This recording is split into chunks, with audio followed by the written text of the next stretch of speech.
안녕하세요, 김호준입니다. 갈등은 정치의 본질이죠. 한 가족 내에서도 의견 불일치가 다반사인데 모든 지역에서 모든 계층을 대변한다며 모인 정치가 갈등하지 않으면 그게 비정상입니다. 그러니까 국회는 싸우지 말라고 하면 안 되는 거죠. 오히려 자신이 대변하는 이들을 위해서 싸워도 아주 잘 싸워야 하는 겁니다. 야당은 김상조 공정위원장의 임명을 두고 도저히 좌시할 수 없는 폭고, 독재라고 규탄합니다. 야당이 새 정부의 선택과 결정에 이의 제기하고 싸움을 거는 자체는 문제가 없습니다. 문제는 싸움의 기술입니다. 싸워도 아주 잘 싸워야 국민들도 그 갈등이 드러내고자 하는 가치가 뭔지 파악하고 응원도 하고 하는 거죠. 그런데 폭고, 독재, 세계 어느 나라, 어느 시대 기준으로 출범 한 달 된 정부의 합법적 절차에 의한 임명을 독재라고 합니까? 이러면 싸움이 제대로 안 됩니다. 국민들이 너무 답답했는데 미처 표현하지 못했던 지점을 단어로 구체화시켜주고 공감대를 끌어내고 그렇게 여론과 함께 여당을 압박해 원하는 결과를 얻어내야 하는 건데 자기들 뜻대로 안 됐다고 독재 딱지를 이렇게 쉽게 갖다 붙이는 건 너무 게으른 겁니다. 제 불만은 그러니까 싸운다는데 있는 게 아니라 잘 싸워야 서로서로 긴장하고 성장도 하는데 지금 너무 못 싸운다는 데 있습니다. 야당 좀 잘 싸웁시다. 김원준 생각이었습니다.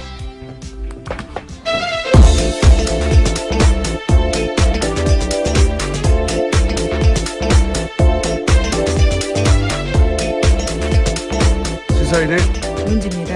네. 김상조 공정거래위원장 임명. 예. 당연히 반발하겠죠. 이게 첫 뉴스겠죠? 네, 어제 문재인 대통령이 김상조 후보자를 공정거래위원장으로 임명했습니다. 야당의 반대 속에서 전격 임명한 겁니다. 청와대는 국민 눈높이의 검증을 이미 통과했다. 임명 이후 이렇게 밝혔습니다. 또 정책 능력이 입증된 데다가 국정 공백을 더 이상은 방치할 수 없다고 덧붙였습니다. 청와대는 김 위원장 임명 사실을 발표하기 전에 야당 지도부에 먼저 알리고 양해 구했다고도 밝혔습니다. 그랬군요. 당연히 야당은 여기다 이제 반발을 하는데 반발은 할 수 있는데 이제 반발과 관련된 워딩들이 제가 보기엔 게을러요. 좀 소개해 주십시오. 네, 자유한국당 격앙된 반응 보였습니다. 정우택 자유한국당 원내대표는 문재인 대통령의 협치 포기와 독선 독재에 대해서 절대 좌시하거나 묵과할 수 없다. 이렇게 밝혔습니다. 또 자유한국당은 임명 강행은 협치 포기 선언이자 좌시할 수 없는 폭거다. 이렇게 비판하기도 했습니다. 원래 국회 보고서 이제 채택하지 않으면 열흘 이내에 다시 청와대에서 국회에 요청을 하죠. 해달라고. 인사청문법에 따르면 그렇습니다. 법이 그래요. 그래도 안 되면 이제 대통령 임명을 하는 건데, 열흘 이내이기 때문에 하루만 시한을 주고 다시 채택해달라고 요구할 수도 있고, 열흘 다 줄 수도 있어요. 근데, 그렇게 해서 채택이 안 되면, 임명을 하는 것이 대통령에 부여된 합법적인 권한이에요. 정당한 인사권. 네, 지난 정부에서도 그런 적이 꽤 있었습니다. 꽤 있는 게 아니고 대부분 그렇습니다. 네, 대부분. 채택이 잘 안 돼서요. 채택이 안 되면, 자유한국당이 여당일 때는, 그러니까 이명박 박근혜 시절에 채택 안 된 사람들 중에 된 사람, 인사를 결국 한 사람이 27명이에요. 예. 이명박 대통령 시절에는 단 한 명도 보고서 불채택으로 낭만 인사가 없고, 박근혜 대통령 때도 10명이 채택 없이 그냥 임명됐습니다. 네. 그러니까 자유한국당의 지금 논조에 따르면 10년 내내 독재를 한 거예요. 폭거, 예. 네, 폭거랑. 예. 근데 첫 번째 인사부터 독재라고 단어를 세게 한다고 저절로 이게 이제 설득력을 얻는 게 아닌데 저는 이게 지적으로 정치적으로 대단히 게으른 워딩이라고 봅니다. 적당한 어휘를 찾지 못했다고. 만약 이걸 독재라고 하려면 대통령은 야당이 허락하지 않는 어떤 인사도 해서는 안 된다고 법부터 바꿔야 되는 거죠. 예. 그런 법이 없어요, 지금.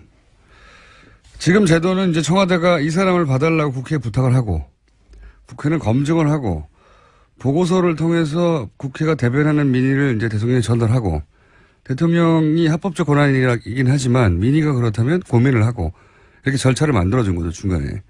합법적 인사권이지만 야당이 대변하는 민의는 이렇다고. 근데 지금 소위 민의라고 하는 여론이 이 인사에 긍정적이에요. 어제 청와대가 밝힌 이유도 그것이었습니다. 네. 그러니까 청와대는 부담 없이 합법적인 인사권을 행사하겠다는 거죠. 네.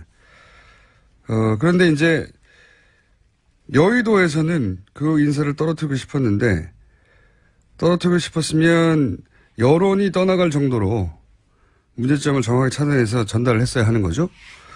근데 거기 이번에 실패한 거예요. 이건 진 겁니다.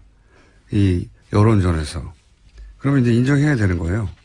독재라고 할 게 아니라. 어쨌든 이걸 첫 번째 본인들이 낙마시키고 싶었던 인사를 낙마시키지 못했다고 독재라고 규정하는 것은 게으른 거라고 봅니다. 저는. 이렇게 해가지고 싸움이 안 돼요. 실망입니다. 야당의 싸움 실력에. 자, 다음 수는요. 네, 더 큰 내가 남아 있습니다. 강경화 외교부 장관 후보자 임명 여부인데 김상조 위원장과 달리 강 후보자는 야3당 모두 지명 철회까지 요구하고 있는 만큼 1차 시한은 오늘까지 청문 보고서 채택 가능성이 사실상 없습니다. 그렇죠. 예. 이제 김희수 헌재 소장 후보자가 문제죠. 이 헌재 소장 자리는 표결 처리를 반드시 거쳐야 되기 때문에 야3당 입장에서 특히 자유한국당 입장에서는 절대 이 김희수 헌재 소장 표결에 참여를 하지 않거나 참여하더라도 반대표를 던질 게 분명하고. 네, 이미 그 의사는 아주 확실하게 밝혔는데요. 예. 문제는 국민의당이 어떤 스탠스를 취한 따라서 결과가 달라질 것으로 보입니다. 그렇죠. 예. 김희수 헌재 소장에게 불똥이 튀게 생겼습니다. 왜냐면은 강경화 후보도 지금 이 추세면 임명을 그냥 할 가능성이 거의 100%에 가까운 것 같고요. 예. 엉뚱하게 김희수 헌재 소장이 낙마할 수도 있겠습니다. 표결에 따라서. 자, 다음 뉴스는요? 네, 자유한국당과 국민의당, 바른정당은 어제 정부 추경안 반대에 합의했습니다.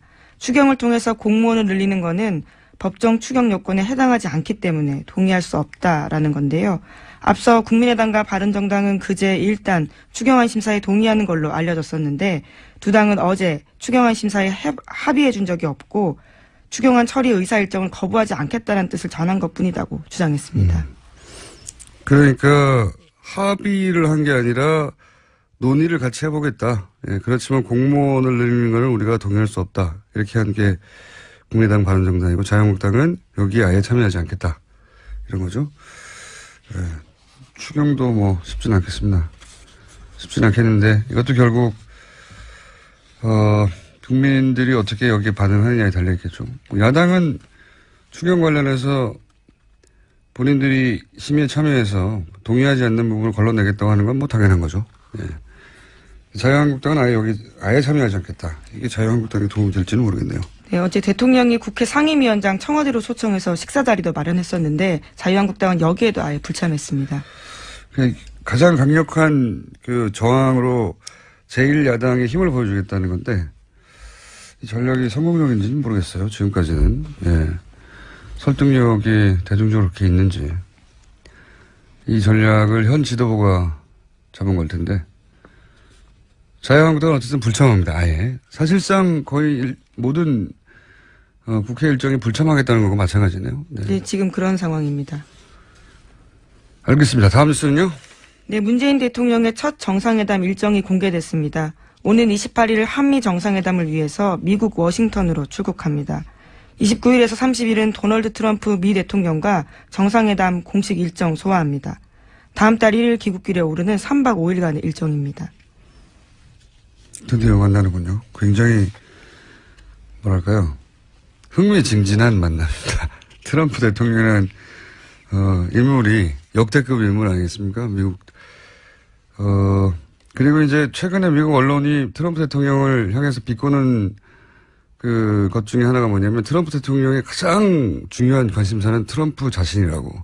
아무래도 지금 탄핵 이야기까지 나오고 있으니까요. 뭐 그렇게 해석할 수도 있는데 미국 언론이 이렇게 표현한 이유는 자기를 칭찬해 준 걸 그렇게 좋아한다. 자기애가 넘쳐서요. 네, 자기 얘기만 하는 것을 좋아한다. 예. 네, 강요들과 모여서도 자기 얘기를 한다고. 국정을 논하는 게 아니라. 어떤 모습이 나올지 굉장히 궁금합니다. 네. 문재인 어쨌든 정부도 어떤 포인트로 준비해야 될지 굉장히 고민이 많을 것 같습니다. 그러니까 일반적인 외교 관례는 뭐 표준 프로토콜이 정해져 있는데 저는 트럼프 대통령을 상대할 때 어떻게 상대하는 게 좋을지 전략적으로 연구 많이 필요한 것 같아요. 마크롱 같은 경우는 악수를 세게 하는 것으로 네, 그렇죠. 기사를 제가 봤는데 생각해보면 굉장히 유치한 거거든요. 원래 남자들이 유치해요. 대통령이 돼봤자. 근데 양국의 유럽의 강대국과 세계 최강대국이 만나가지고 대통령이 처음 만나서 세계 언론 톱을 장식한 게 악수를 누가 더 힘 세게 주고 했다. 이게 막 유치하게 짝이 없는데. 굉장히 원초적인 뉴스였죠. 이건 침팬지들이 하는 짓이거든요. 예. 남자들이 그렇죠, 뭐. 이와간 굉장히 복잡하고, 섬세하고 예민한 이런 전략이 아니라, 뭔가, 독특한 나름의 전략이 필요한 것 같습니다. 달리기를 하자고 해야 되나요? 등산을 하자고 해야 되나요? 저 뒷산까지 누가 먼저 올라가나 이런 얘기를 해야 되나요? 일부러 져줘야 하는 건가요? 지금 굉장히 어려운 상황입니다. 이겨야 되죠. 이겨야 하는 건가요? 악수 가지고 내가 더 오래 꼭 잡고 있었다. 예. 그거 막 자랑스럽게 인터뷰하고 막 언론에서 막 탑으로 다니고 얼마나 유치합니까? 근데 그래요, 그게. 다음 뉴스는요?